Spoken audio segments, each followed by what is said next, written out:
आधीच इंधन दरवाढीने होरपळत असलेली जनता आता इंधनाच्या टंचाईमुळे पेट्रोल पंपावर रांगा लावते।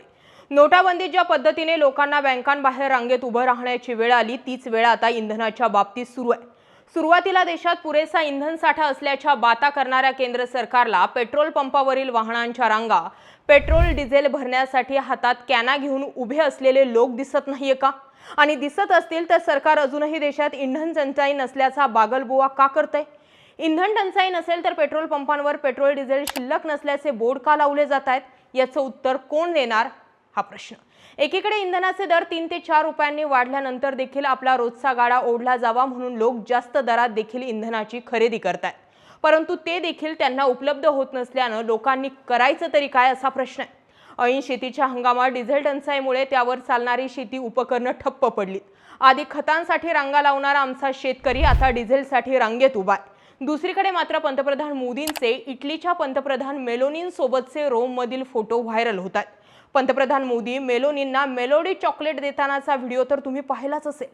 सोशल मीडियावर तर लोक याला रोम जळत असताना निरो फिडल वाजवत होता तसं भारतात इंधन टंचाई आणि महागाईचा हाहाकार माजलेला असताना आपले पंतप्रधान रोममध्ये इटलीच्या पंतप्रधान मेलोनींना चॉकलेट देत असल्याच्या घटनेशी जोडू पाहतात। परंतु पंतप्रधानांच्या चॉकलेट डिप्लोमसीवर टीका करणारे लोक म्हणजे एकदमच अरसिक, एकदम निरुत्साही। या निमित्तानं भारतातलं चॉकलेट इटलीत विकलं जाऊन त्यातून मिळणारा फॉरेन एक्सचेंज आज भारतासाठी किती महत्त्वाचा ठरणार आहे हे त्यांना नाही माहीत। कमी बुद्धीवाल्या लोकांना हे कसं माहिती असणार? मेलोडी चॉकलेट दिल्यामुळे इटलीच्या पंतप्रधान भारतात थेट व्यापारी संबंध वाढवून इटली ते भारत अशी थेट पाईपलाईन टाकून इंधन पुरवठा करतील। शिवाय सोनिया गांधी आणि राहुल गांधींवर इटलीचं पार्सल म्हणून टीका करणाऱ्या अंधभक्तांसाठी मोदींचा हा एक मास्टर स्ट्रोकच म्हणावा लागेल। आता आपल्या मूळ मुद्द्यावर येऊया। भारतात पुढील काही दिवसात महागाईचा तीव्र भडका उडण्याची शक्यता वर्तवली जाते। यावरून आता राजकीय वातावरण चांगलंच तापलंय। सर्वसामान्यांचं कंबरड मोडणाऱ्या या परिस्थितीवरती विरोधकांकडून केंद्र सरकारवरती जोरदार टीका सुरू आहे। महागाईवर नियंत्रण ठेवण्यासाठी आणि बाजारातील अतिरिक्त पैसा कमी करण्यासाठी केंद्र सरकार आणि रिझर्व्ह बँक ऑफ इंडियानं व्यापारी बँकांना कडक पावले उचलण्याचे निर्देश दिले। बँकांना व्याजदर वाढवण्याचे संकेत दिले गेले आहेत, ज्यामुळे गृहकर्ज, कार लोन आणि वैयक्तिक कर्जे महाग होण्याची शक्यता आहे। बाजारात पैशांचा ओघ कमी करण्यासाठी बँकांना कर्ज देण्याच्या नियमांमध्ये अधिक काटेकोरपणा आणण्यास सांगितलेलं आहे। नागरिकांनी पैसे खर्च करण्याऐवजी ते बँकेमध्ये गुंतवावेत, यासाठी एफडींवरील व्याजदर वाढवण्याच्या सूचना सुद्धा देण्यात आलेल्या आहेत। दरम्यान या सगळ्या घडामोडींमध्ये सोशल मीडियावर महागाई आणि आर्थिक पत टिकवण्यासाठी लॉकडाऊन किंवा तत्सम निर्बंध लादले जाऊ शकतात अशी भीती निर्माण झाली आहे। केंद्र सरकारने लॉकडाऊन लावण्याबाबत कोणतीही अधिकृत घोषणा केली नसली तरी इंधन टंचाईमुळे ही वेळ येऊ शकते असे अनेक जाणकार सांगतात। काहींकडून देशाची अर्थव्यवस्था आधीच दबावाखाली असताना पुन्हा लॉकडाऊन लावणं आर्थिकदृष्ट्या परवडणारं नसल्याचं बोललं जातंय।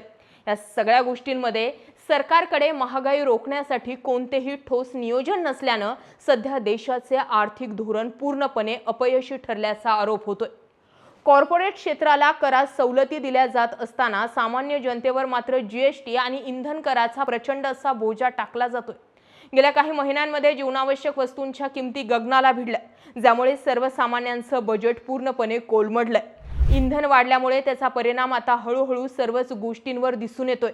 तांदूळ, गहू आणि विशेषतः तुरीची डाळ आणि इतर डाळींच्या किमतीत 20 ते 30% वाढ झाली आहे। आंतरराष्ट्रीय घडामोडी आणि आयातींवरील शुल्कामुळे सोयाबीन, सूर्यफूल आणि शेंगदाणे तेलाचे डबे महागलेत। कडक ऊन, अवकाळी पाऊस आणि वाहतूक खर्च वाढल्यामुळे दूध, भाजीपाला आणि कांद्या बटाट्याचे भाव कडाडलेत। पेट्रोल, डिझेल आणि घरगुती एलपीजी सिलेंडरच्या किमती आधीच वाढल्या असल्यानं वाहतूक खर्च वाढला असून त्याचा थेट परिणाम सर्वच वस्तूंच्या किमतीवर झाल्याचं दिसतंय।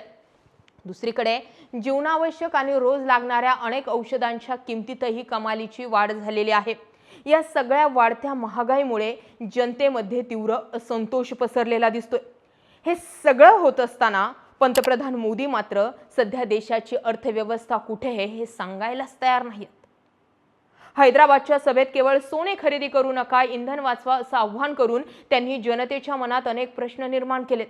वास्तविक अशा आणीबाणीच्या काळात पंतप्रधानांनी देशातील जनतेला तसेच विरोधी पक्षाला विश्वासात घेऊन देशाची आर्थिक स्थिती जनतेसमोर मांडणं आवश्यक आहे। त्यासाठी सर्वपक्षीय बैठक असो किंवा मग एखादी विशेष अधिवेशन घेऊन त्या देशाची वस्तुस्थिती जनतेसमोर आणणं महत्त्वाचं असताना सर्व काही मोघम सुरू आहे। सध्या नॉर्वेतील ती महिला पत्रकार आणि तिचा प्रश्न टाळून निघून जातानाचा पंतप्रधान नरेंद्र मोदींचा व्हिडिओ प्रचंड व्हायरल होताना दिसतोय। पंतप्रधान मोदी ओस्लो येथे नॉर्वेचे पंतप्रधान जोनास गहर स्टोर यांच्यासोबत एका संयुक्त पत्रकार परिषदेत सहभागी झाले। दोन्ही नेत्यांनी आपली अधिकृत स्टेटमेंट दिल्यानंतर ते व्यासपीठावरून निघत असताना पत्रकार हेले लिंग यांनी मोदींना उद्देशून एक प्रश्न विचारला। देशातल्या सर्व स्वतंत्र मीडियाला आपण प्रश्न विचारण्याची संधी कधी देणार आहात? त्यावर दोन्ही नेते मंच सोडून निघून जात असल्याचं दिसतंय। आता यावरून राजकीय वाद निर्माण झाला। या घटनेआधी ट्विटरवर अवघे 850 फॉलोअर्स असलेल्या हेले यांचे आता तब्बल 33,000हून अधिक फॉलोअर्स झालेत आणि त्यामुळे भाजप समर्थक याला त्या महिला पत्रकारांचा स्टंट म्हणतात, तर विरोधकांनी मात्र तिला हिरो ठरवलंय। यातील सार केवळ एवढंच आहे की मोदी भारतात पत्रकारांच्या प्रश्नांना उत्तर द्यायला घाबरतात असं एक नेरेटिव्ह विदेशात देखील सेट झाल्याचं दिसतंय। त्यामुळे एखादी व्हिडिओ रिलीज करून आपल्या मन की बातच्या माध्यमातून ते आपले निर्णय जाहीर करतात आणि नंतर गायब होतात असा साधारण अनुभव आपण नोटाबंदी आणि त्यानंतर कोरोना काळातील लॉकडाऊनच्या वेळी घेतलाय। तसाच प्रत्यय आता इंधन दरवाढीबाबत देखील दिसून येतोय। पंतप्रधान भारतात आल्यावर ते नेमकं काय भूमिका घेतात याकडे सगळ्या देशांचंच लक्ष आहे। देशाला फसवलं गेलंय, देशाला अंधारात ठेवलं गेलंय, देशापासून सत्य लपवलं गेलंय। मुळात ज्यावेळी देशातील 5 राज्यांच्या निवडणुका सुरू होत्या त्याच वेळी तुम्ही पेट्रोल डिझेल बचत बाबत बोलायचं होतं, मात्र तुम्ही प्रचार केला, रॅली केला, दाबून पैसा खर्च केला, 5 राज्यांच्या निवडणुका होऊन दिल्या।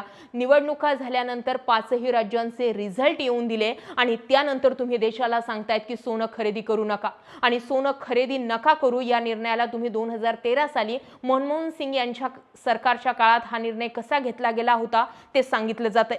मात्र त्यांनी लोकांचं पेट्रोल आणि डिझेल तर दाबलं नव्हतं आणि ते त्यांनी ॲटलिस्ट अशा वेळी मान्य केलेलं होतं की ज्यावेळी परिस्थिती ही त्यांनी स्वतःसाठी लागू केली आणि देशासाठी। मात्र इथे मोदींनी आज पेट्रोल डिझेल वाचवायचं असे संकेत देतात आणि पुढच्या 3 ते 4 तासांमध्ये ते गुजरातमध्ये भव्य रॅली काढतात।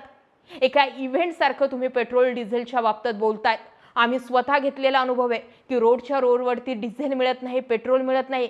तुम्ही समृद्धी महामार्ग काढला, तुम्ही अटल सेतू काढली, तुम्ही कनेक्टिंग लिंक्स मिसिंग लिंक काढली, मात्र तिथे पेट्रोल पंप आहेत, काही ठिकाणी तर पेट्रोल पंप नाहीयेत।